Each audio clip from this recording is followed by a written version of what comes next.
Salutations everyone, this is Razor bringing you guys a rundown of Super Smash Bros. Ultimate's mechanics. Now remember, there are going to be changes to the game. It's 6 months away and there are still some bugs in this build that Sakurai already knew about. Just as a preamble, not everyone got to play with GameCube controllers and most people only got to play in long lines with free-for-all, items on, 2 minutes, no tilt stick available, and only got to do it, a certain amount of times if they were not invited to participate in the Invitational.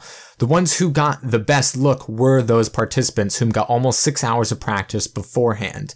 What we have is very little, honestly, but we do have a lot. Some of the specifics haven't been nailed down, and there's a lot we don't know, and a lot that has the potential to change. Smash Bros. Is the most complicated fighting game by a mile. If Mewtwo King had like 5 hours to lab in training mode, we'd have even more data than we do right now. As far as characters go, we won't cover them here. That's just theory crafting at this point.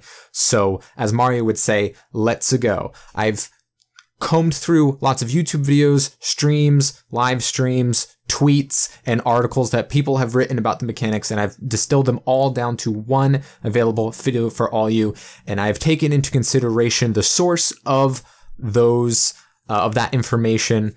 If it's a pro player, I will weigh their thoughts more heavily than somebody who does not play professionally. First of all, Super Smash Bros. Ultimate is not a port. Obviously, it was built from the ground up. It plays mostly like Smash 4 though, so that's going to be the easiest transition for players. The best Ultimate players will be Smash 4 players, and it will be replacing Smash 4 effectively as far as the competitive scene and tournaments go. Melee will be unaffected, as always. They weren't switching no matter what this game was going to be. Anyway, so none of those people will be switching over or playing it, unlike the outside of the people that play all of them, like Mewtwo King, Hungrybox, or Wizrobe. Everyone that talked about it said it was much better than Smash 4 and enjoyed it more than they did Smash 4 at that previous E3 Invitational, so we expect to get it even better as well.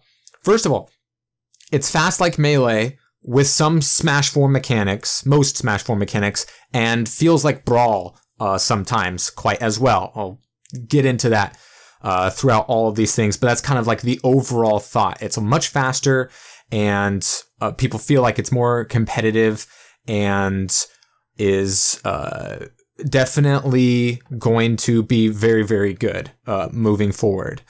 The game is almost definitely going to be 3-stock, 4-stock possible, but much less likely than 3-stock, but I think more likely than 2-stocks. At least for competitive, the online mode could be different, but everyone's saying 3-stock, so I think it's going to be a 3-stock game. Moves do 1.2 times % damage in a 1v1 than multiplayer formats. This is kind of their way of balancing how good a character is in doubles versus singles, so that they don't have to nerf somebody because they're really good in doubles and that makes them, not very good in singles. It's kind of their way of doing that. And also, if you see that, wow, this move does way more damage than it did in Smash 4, all the moves do. It's 1.2 times more damage. Aerials overall have much less landing lag. For instance, Ganon's aerials have less landing lag here than L canceling in Melee. It's a much faster game due to this. New to the series, pressing a jump button and an attack button at the same time is a shortcut for short hopping your aerials. So if you're not too great at that, it's a nice quality of life change, make everything easier. C-Stick Nair has been removed in this build of the game. Hallelujah, they listened to my prayers. I didn't think they were actually going to do that.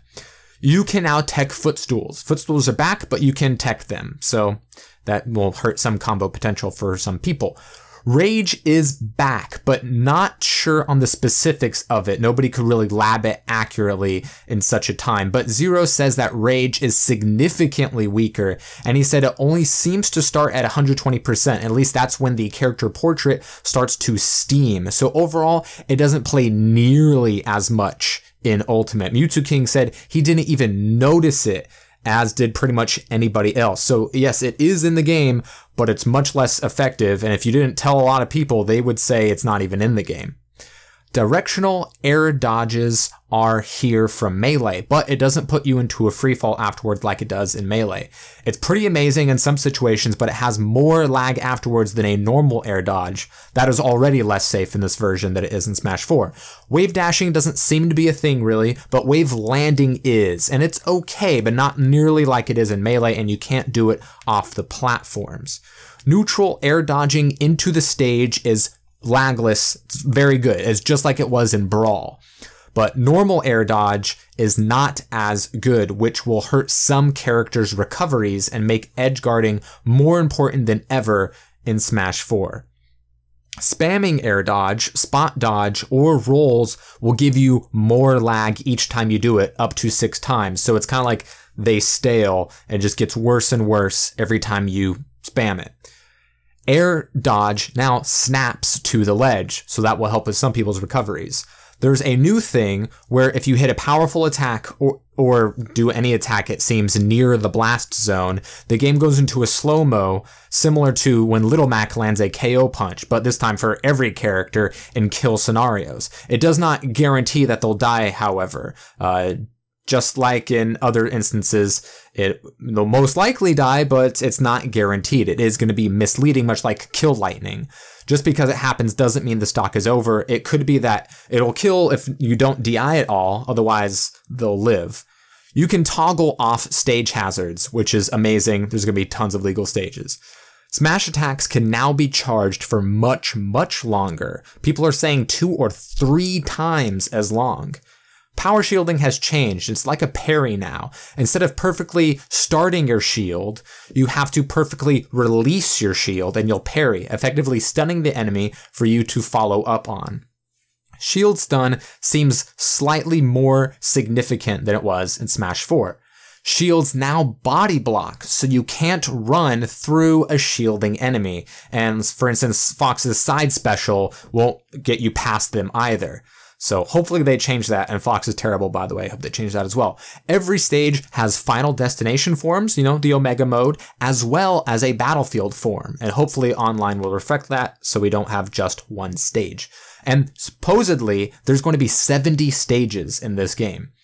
They really seem to want to make rapid jabs work. Many more characters have rapid jabs and or finishers that they didn't before, and they all seem to connect very easily and very quickly. So you're no longer going to miss the second or third hit of your jab if it's a rapid jab, and you'll get that combo finisher. Dashing is amazing. This game is built around a couple of things, and dashing is one of them. Everyone has like Cloud's Smash 4 dash. Dash dancing is here, but it's different. Everyone's is good, except for Inkling's, which is amazing. Like Melee dash dance amazing. You can do anything out of a dash. Tilt, jab, grab, or smash attack. There is no instant dash attack in this build, unlike what we have in Smash 4 and Brawl. Hopefully that changes as well. Dashing momentum no longer exists, at least in this build. You'll go just as far horizontally with or without a dash as you jump. Knockback is very, very different in this game. Characters are launched very fast, not allowing for very quick follow-ups on the vast majority of attacks. It's like Dragon Ball, honestly. Someone gets punched, they go super far away really quickly, and then they just kind of hover there for a minute. It's like punching a balloon across the room, as somebody once put it. And combos and doubles, I think, will be especially much harder to land if they do not change this. Magnet hands are much smaller, so snapping to the ledge, you're gonna have to rely on being closer to the ledge and not so much for the magnets to come to your aid once again. SDI is less prevalent in this game. So those multi-hit combos, and we all saw Bayonetta take people off this top, so it's not going to be easy to get out as many combos anymore. Perfect pivoting is gone. Remember, everything is now about dashing. And approaching is the way to play this game, which is brand new to the Smash series. That's never been the way to play before, but it is for here. Throw combos are not much of a thing anymore. Few characters can do it right now. For instance, heavy characters in Smash 4 relied a lot on grab combos, and they can't do that now. But all the heavies are faster and better, easily. But you're not going to get as many grab combos across the entire roster. And the ones that you still can, you won't be able to do as much as you could in Smash 4 out of those grab throws. Grabs also clank in this game. If two people are grabbing at the same time, neither of them gets the grab, and both players take 1% damage, at least in singles. You can still reverse aerial rush in this game, even with Ryu, and that changed to him always facing his enemy, so he can still RAR. Pokemon on Pokemon Trainer don't fatigue, and you can switch them mid-air now. The ledges are pretty much identical to how they are in Smash 4. We don't know if you can 2-frame yet, that wasn't really labbed out.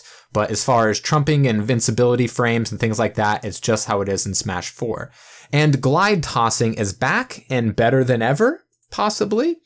And those are all the seemingly important mechanics to the fighting. There's changes in UI and visual things like that, sound effects.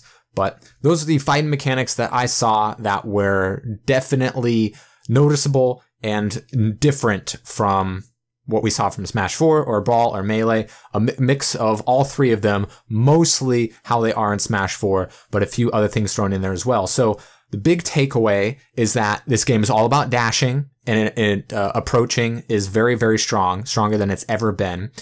When your opponent is in a disadvantageous state, they are in much more danger because of the way that spot dodging and recoveries have been changed in this game. So that's definitely more rewarding than it is in Smash 4. And another thing is less combos off of throws. So things are kind of, I would say, more balanced that way. Maybe it's not the way you want it, but it's more balanced in that situation. The knockback is incredibly different, and a lot of people want that to change at least a little bit. And there's a lot less lag on pretty much all the moves. So a lot of characters will be much more useful than they have in the past, and seems like it could be a very fun and fast-paced game compared to what we've seen for a while now. Anyway, that's it. Hit the like and comment below if you so choose to, and subscribe for more Smash Bros. Ultimate content in the future.